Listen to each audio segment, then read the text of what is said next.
Hi everyone, welcome to my channel Kitchen Craze. இன்னைக்கு நம்ம பார்க்க போற ஒரு சூப்பரான ரெசிபி creamy mushroom soup. இது ஈஸியா சுலபமா நம்ம வீட்லயே செஞ்சிரலாம். டேஸ்டும் சூப்பரா இருக்கும். ரெஸ்டாரன்ட் ஸ்டைல்லயே இருக்கும். ரொம்ப creamy-ஆ மஷ்ரூம் சூப்ஸா குடிக்கும்போது ரொம்ப சூப்பரா இருக்கும். இது எப்படி செய்யலாம்னு பார்க்கலாம் வாங்க.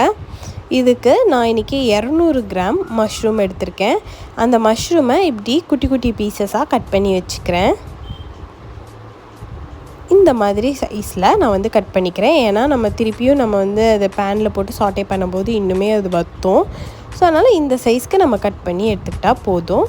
நான் இப்படி மஷ்ரூம்ஸை கட் பண்ணி எடுத்துக்கிறேன். அதுக்கப்புறம் 2 டேபிள் ஸ்பூன் நல்லா வெட்டி வச்ச ஆனியன்ஸ், குட்டியாக வெட்டி வச்ச ஆனியன், அப்புறம் ஒரு சின்ன துண்டு இஞ்சி, அதுக்கப்புறம் 2 பல் பூண்டு, இது ரெண்டுத்தையும் நல்லா பொடுசாக நறுக்கி வச்சுக்கிட்டேன். அதுக்கப்புறம் அன்சால்ட்டட் பட்டர். நான் இன்றைக்கி அன்சால்ட்டட் பட்டர் யூஸ் பண்ணேன். நீங்கள் சால்ட்டட் பட்டர்னாலும் போட்டுக்கலாம், ஒன்றும் தப்பு இல்லை. ஆனால் உப்பு போடும்போது மட்டும் அதுக்கேற்ற மாதிரி பார்த்து போட்டுக்கோங்க. நான் இன்றைக்கி அன்சால்ட்டட் பட்டர் போட்டு ஃபஸ்ட்டு வந்து ஒரு அரை டீஸ்பூன் உப்பு போட்டு நல்லா அதை வந்து சாட்டே பண்ணி எடுத்துக்கிறேன். நல்லா இப்படி வதக்கி விட்டுருங்க. இப்படி நல்லா வதங்கணும் மஷ்ரூம். ஜஸ்ட் ஒன்றுமே இல்லை, பட்டரும் உப்பும் தான் போட்டிருக்கேன் மஷ்ரூமில். அந்த பட்டர்லேயே அப்படியே நல்லா நம்ம சாட்டே பண்ணிக்கலாம். பண்ணிவிட்டு இதில் பாதியிலேருந்து ஒரு பாதிக்கும் கொஞ்சம் அதிகமாக மஷ்ரூமை தனியாக எடுத்து மிக்சியில் போட்டு அரைச்சி வச்சுக்கோங்க. அதில் இவ்வளோ எடுத்திருக்கேன். இவ்வளோ மஷ்ரூம்ஸ் எடுத்து இதை நான் அரைச்சி வச்சுக்க போகிறேன். அதுக்கப்புறம் 1 டேபிள் ஸ்பூன் கார்ன்ஃப்ளவர் மாவை நான் வந்து தண்ணி ஊற்றி கலந்து வச்சுக்கிறேன். அது ஒரு பக்கமாக இருக்கட்டும். நம்ம வெட்டி வச்சுருந்தோம் இல்லையா, வெங்காயம், இஞ்சி, பூண்டு அதெல்லாம் சேர்த்து நல்லா வதக்கிக்கலாம்.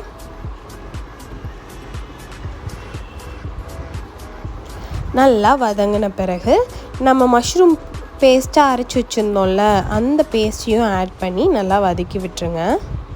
நல்லா வதக்கி விட்டுட்டு நமக்கு தேவையான அளவுக்கு தண்ணி சேர்த்துக்கோங்க. நமக்கு எவ்வளோத்துக்கு தண்ணி வேணுமோ ஒரு அளவுக்கு நம்ம வந்து தண்ணி சேர்த்து நல்லா இதை கூட நல்லா கிளறி விட்டுருங்க. கிளறி விட்ட பிறகு நம்ம கார்ன்ஃப்ளவர் மாவை தண்ணியில் கரைச்சி வச்சுருந்தோம் இல்லையா, அதை இது கூட ஆட் பண்ணிக்கோங்க. ஆட் பண்ணி நல்லா கலந்து விடுங்க. நல்லா கலந்து விட்டுக்கிட்டே இருக்கணும். அதுக்கப்புறம் 1 டீஸ்பூன் மிளகுத்தூள், அப்புறம் தேவைக்கேற்ப உப்பு போட்டு நல்லா கிளறிக்கோங்க. டேஸ்ட்டு பார்த்துக்கோங்க. உங்களுக்கு உப்பு எவ்வளோ தேவைப்படுதோ அதுக்கேற்றவாறு நீங்கள் கடைசியாக உப்பு போட்டு நல்லா கலந்து விட்டுருங்க.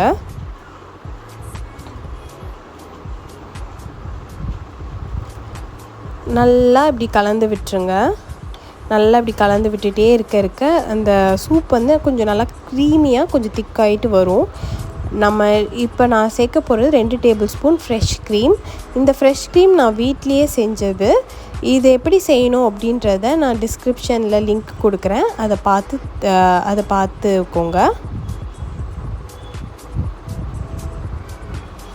நம்ம வீட்லேயே சுலபமாக செஞ்சிடலாம். இல்லை நீங்கள் கடையில் மார்க்கெட்டில் வாங்கின ஃப்ரெஷ் க்ரீமாக இருந்தாலும் 2 டேபிள் ஸ்பூன் சேர்த்த உடனே நல்லா க்ரீமியாக வரும். நல்லா அப்படியே திக்காகி அந்த சூப்பு திக்காகி அப்படியே க்ரீமியாக வரும்போது ரொம்ப சூப்பராக இருக்கும். கொஞ்சம் நல்லா அப்படி நல்லா கொஞ்சம் திக்காகி வரணும். அப்படி திக்காகி வந்ததுக்கப்புறம் நம்ம ஸ்டவ் ஆஃப் பண்ணி எடுத்துக்கலாம். சூப்பரான அருமையான க்ரீமி மஷ்ரூம் சூப் ரெடி ஆயிடுச்சு. ரொம்ப சூப்பராக இருக்கும். ரெஸ்டாரண்ட் ஸ்டைல்லையே இருக்கும். வீட்டில் இருக்க குழந்தைங்க பெரியவங்க வரைக்கும் எல்லோரும் விருப்பப்பட்டு சாப்பிடுவாங்க. கண்டிப்பாக ட்ரை பண்ணி பார்த்துட்டு எப்படி இருக்குன்னு சொல்லுங்கள். நம்ம சேனலில் போடுற வீடியோஸ் எல்லாம் உங்களுக்கு யூஸ்ஃபுல்லாக இருந்ததுன்னா நம்ம சேனலுக்கு சப்ஸ்கிரைப் பண்ணிக்கோங்க.